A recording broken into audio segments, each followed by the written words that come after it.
મિત્રો તમારા દાંત સડી ગયા હોય, દાંતમાં કોઈ પણ જાતનો પ્રોબ્લેમ હોય, હવે ચિંતા નહીં કરવાની. નિર્વાણા ક્લિનિકમાં પહોંચી જવાનું. અહીંયા નાના માણસ હોય કે રૂપિયાવાળા દરેક વ્યક્તિ અહીંયા ટ્રીટમેન્ટ લઈ શકે. મસ્ત મજાની ટ્રીટમેન્ટ કરી આપે છે. હું પણ અત્યારે ટ્રીટમેન્ટ લેવા માટે નિર્વાણા ક્લિનિકમાં પહોંચી ગયો છું. સર, આપણે કઈ કઈ અહીંયા ટ્રીટમેન્ટ આપીએ છીએ? સુરેશભાઈ, આપણા નિર્વાણા ડેન્ટલ હોસ્પિટલમાં દાંતને તથા દાઢને લગતી બધા જ પ્રકારની ટ્રીટમેન્ટ શક્ય છે.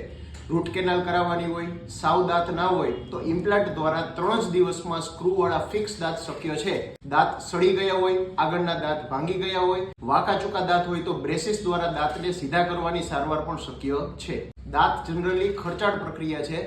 નોર્મલી દાંતમાં ઘણો ખર્ચો થતો હોય છે, પણ નિર્વાણા ડેન્ટલ હોસ્પિટલનો મેઇન એમ એ છે કે બધા જ વર્ગ તથા બધા જ લોકો પૈસાના અભાવને લીધે સંકોચ વગર ઉત્તમમાં ઉત્તમ સારવાર કરી શકે તથા પૈસાના સંકોચને લીધે તેમને જમવામાં તકલીફ ના પડે, એ જ નિર્વાણા ડેન્ટલ હોસ્પિટલનો મેઇન એમ છે. તો મારા વાલીડાઓ, તમે રાજકોટમાં કે રાજકોટની આજુબાજુના ગામડામાં કોઈ પણ જગ્યાએ રહેતા હોય, તમારા ફેમિલી મિત્રોમાં કોઈ પણ વ્યક્તિને દાંતને કે દાઢીને લગતી કોઈ પણ ટ્રીટમેન્ટ કરાવવાની થાય, વગર ચિંતા કરીએ પહોંચી જવાનું મવડી બાપા સીતારામ ચોકમાં નિર્વાણા ક્લિનિક આવેલું છે.